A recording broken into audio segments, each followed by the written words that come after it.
नमस्कार दोस्तों, स्वागत है आपका स्टडी फॉर पीसीएस में। लास्ट लेक्चर में हमने विटामिन ए को कंप्लीट किया था। आज फिर से हम विटामिन ए को रिवाइज कर लेते हैं। क्या क्या हमने लास्ट लेक्चर में पढ़ा था। तो विटामिन ए का फॉर्मेशन, विटामिन ए का फंक्शन क्या होता है। तो विटामिन ए का फंक्शन हमने देखा था, फॉर्मेशन ऑफ WBC। हमने सब कुछ लास्ट लेक्चर में विटामिन ए के बारे में पढ़ा था। आप जाके एक बार वीडियो देखें तो आपको अच्छे समझ में आएगा। लेकिन मैं क्विक रिवाइज अपन आज कर लेते हैं। इसके बाद हम विटामिन डी की बात करेंगे। तो इसका फंक्शन, पहला फंक्शन था फॉर्मेशन ऑफ WBC। इससे क्या होता है कि WBC के बनने से ये इम्यूनिटी सिस्टम को बढ़ाता है। दूसरा फंक्शन था आई का वाला।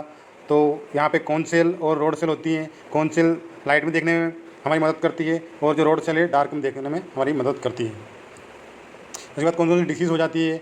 तो आपको पता है विटामिन ए की कमी से रतौंधी हो जाती है। इसका एक अन्य नाम मैंने आपको बताया था, नाइटोपिया है। ये आपको याद रखना है। उसके बाद अगला जो इसका वर्क था वो था फॉर्मेशन ऑफ टीयर्स। आंसुओं के बनने में विटामिन ए की महत्वपूर्ण भूमिका होती है।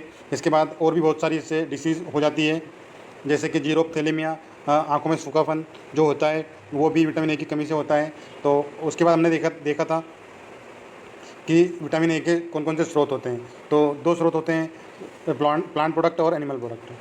एनिमल प्रोडक्ट और प्लांट प्रोडक्ट में अगर हम प्लांट प्रोडक्ट की बात करें तो डार्क ग्रीन और येलो वेजिटेबल जो होती हैं वो इसके अच्छे स्रोत माने जाते हैं। उसके बाद एनिमल प्रोडक्ट में मिल्क, फिश ऑयल और लीवर, ये भी इसके अच्छे स्रोत माने जाते हैं। इसके बाद डार्क ग्रीन येलो वेजिटेबल की बात करें तो यहाँ पे इस पर स्पिनच बोले तो अपन क्या बोल सकते हैं इसको, पालक, कैरेट, मैंगो, पपीता, ये सब इसके स्रोत हैं प्लांट प्रोडक्ट की में। और यहाँ से क्वेश्चन और बन जाता है कि जो विटामिन ए होता है वो किस फॉर्म में रहता है। तो बीटा कैरोटीन के फॉर्म में रहता है। उसके बाद हमने देखा था कि इसको डिस्कवर किसने किया। तो इसको डिस्कवर किया था हॉपकिंस ने। इसका स्ट्रक्चर किसने दिया, तो पॉल कॉर्नर ने इसका स्ट्रक्चर दिया है, ये याद रखना है। उसके बाद मदर मिल्क में कौन सा विटामिन नहीं पाया जाता है, मैंने आपसे पूछा था। तो इसका आंसर है विटामिन ए जो है इसमें नहीं पाया जाता है। अब हम बात करते हैं आज के हमारा जो वीडियो है उस पर। आज हम डिस्कस करेंगे विटामिन डी के बारे में। तो विटामिन डी की अगर बात करें तो उसकी सबसे पहले तो विटामिन डी को डिस्कवर किसने किया, तो आपको याद रखना है। तो इसको डिस्कवर जो किया है वो एडवर्ड मेलन के द्वारा डिस्कवर किया गया है। अब विटामिन होता क्या है, कहाँ ये पाया जाता है, कैसे बनता है, वो सब डिस्कस करेंगे। तो दोस्तों, अपनी जो स्किन होती है, स्किन में एक डिहाइड्रो कोलेस्ट्रॉल करके पाया जाता है हमारी स्किन में। जब हमारी स्किन पे यूवी रे, जो सूर्य का प्रकाश पड़ता है, तो ये कोले कैल्सीफेरोल में बदल जाता है। इसके बाद ये विटामिन D3 के फॉर्म में होता है, कोले कैल्सीफेरोल।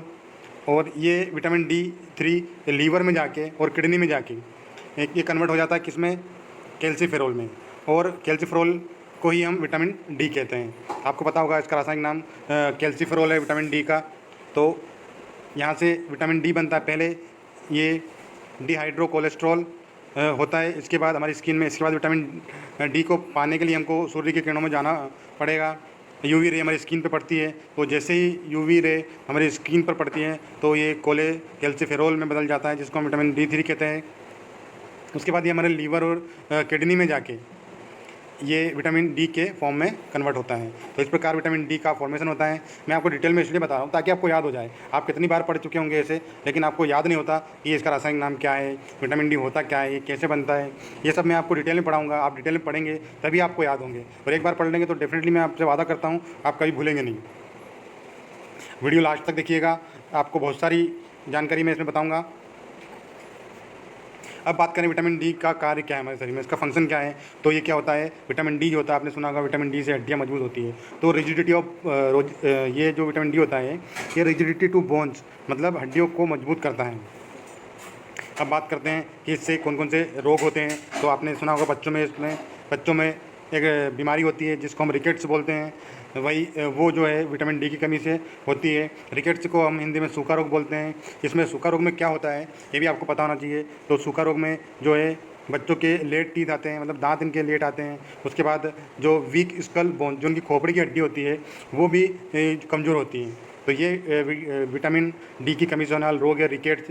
और अगर आपसे ये पूछ लिया जाए, बताइए रिकेट्स के लक्षण क्या है, तो रिकेट्स के लक्षण यही होते हैं कि जो बच्चों में जो दांत होते हैं वो लेट आते हैं और उनकी जो खोपड़ी की हड्डी होती है वो कमज़ोर होती है।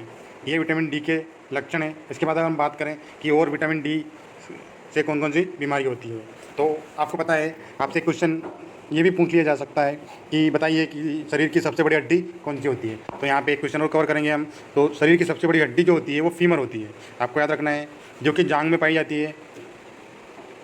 अब हम इसकी बात इसलिए कर रहे हैं क्योंकि यहाँ पे हमें विटामिन डी का फंक्शन देखना है, इसका कार्य क्या है। तो इससे जो डिसीज़ होती है वो फीमर की जो होती है मतलब जांग की हड्डी, वो इससे अगर कमज़ोर होगी तो वो मुड़ जाएगी। जैसे कि आप देख पा रहे हैं इस प्रकार से जो इसकी हड्डियाँ मुड़ जाती हैं जांग की, तो इससे धनुषाकार एक रोग होता है, इसको बोलते हैं बो लेग्स। ये रोग भी इससे हो जाता है। और इससे क्या होगा हड्डियाँ मुड़ने से कि नौकनी नाम का एक रोग हो जाता है, जिसमें हमारे घुटने पास आ जाते हैं। तो ये रोग भी विटामिन डी की कमी से होता है, ये भी याद रखना है आपको। उसके बाद एडल्ट की बात करें हम, वयस्क पुरुष जो होते हैं उनमें कौन सा रोग विटामिन डी की वजह से देखने को मिलता है। अगर विटामिन डी की कमी होती है तो इससे क्या होता है, ओस्टियोपोरोसिस नाम का एक रोग होता है। आपको पता है ओस्टियो जो वर्ड है यहाँ पे ये बोन्स के लिए है, और पोरोसिस जो है पोर्स छिद्र होते हैं उनके लिए है। तो इस प्रकार से मनुष्य की हड्डियाँ होती है, ये ऐसे आप देख सकते हैं, ये मनुष्य की हड्डियाँ है। तो इनमें क्या होता है कि ऐसे छोटे छोटे छिद्र हो जाते हैं, इसी रोग को हम बोलते हैं ओस्टियोपोरोसिस। आपको याद रखना है, ये रोग भी अक्सर एग्ज़ाम में पूछ लिया जाता है कि विटामिन डी की कमी से होने वाले रोग का नाम बताएं, तो वह आपको 4 ऑप्शन दे देगा। आपको याद रखना है ओस्टियोपोरोसिस जो रोग होता है वो विटामिन डी की कमी से होता है। हम बात करें एक और रोग की, तो दूसरा जो इससे रोग होता है या बीमारी होती है उसको बोलते हैं ओस्टियोमलेशिया। ओस्टियोमलेशिया होता है, यहाँ पे मैंने अभी आपको बताया था कि ओस्टियो का मतलब यहाँ बोन्स होता है, और मलेशिया से यहाँ पे मतलब है बेंडिंग ऑफ बैकबोन। जो हमारी रीढ़ की हड्डी होती है वो इससे बेंडिंग हो जाती है, जिससे हमको ये रोग हो जाता है ओस्टियोमलेशिया। आपको पता होगा जो शहरों में लोग रहते हैं उनमें विटामिन डी की कमी पाई जाती है, तो उनकी हड्डियाँ कमज़ोर होती हैं। और जो लोग गांव में रहते हैं वो दिन भर धूप में रहते हैं। वैसे तो जो विटामिन डी होता है वो सुबह सुबह की जो धूप होती है उसमें पाया जाता है, लेकिन गांव के जो लोग आपने देखा होगा दिन भर धूप में काम करते रहते हैं, तो उनकी हड्डियाँ बहुत मजबूत होती हैं एज़ कम्पेरिजन टू जो लोग शहरों में रहते हैं। अब हम बात करें कि विटामिन डी जो है हमें अगर इतना महत्वपूर्ण है हमारे लिए, तो इसका सोर्स क्या है वो मैंने अभी आपको बताया है। और मैं डिस्कस करते हैं कि और काय से किन किन चीज़ों से ये हमें विटामिन डी मिलता है। तो सनलाइट मैंने अभी आपको बता दिया, सनलाइट से जो विटामिन डी मिलता है। उसके बाद मिल्क प्रोडक्ट जो होते हैं, चिकन होता है, चिकन में जो लीवर होता है उसमें विटामिन डी पाया जाता है। और एग्स, अंडे भी अगर आप खाते हैं तो उससे भी आपको विटामिन डी मिलता हो। आपने सुना होगा कि अंडे खाने से हमारी हड्डियाँ मजबूत होती हैं क्योंकि इसमें कैल्शियम पाया जाता है, तो ये भी विटामिन डी का एक अच्छा स्रोत है।